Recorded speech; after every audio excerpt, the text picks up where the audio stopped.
खौफ की अलामत समझे जाने वाली गुड़िया एनाएबल लापता हो गई। सोशल मीडिया पर गुज़िश्ता 2 दिन से अफवाहें गर्दिश कर रही थीं कि खौफ की अलामत और शैतानी ताकतों से जुड़ी गुड़िया एनाएबल म्यूजियम से गायब हो गई हैं।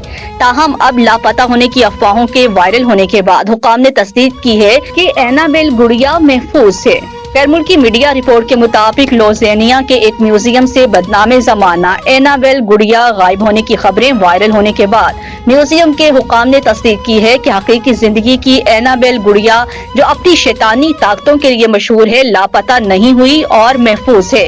ये गुड़िया पैरानॉर्मल तफ्तीशकार एड और नोरेन वॉर्न के वॉर्न्स म्यूजियम में महफूज तरीके से रखी गई है, जहां यह कई दहाइयों से नुमाइश के लिए मौजूद है।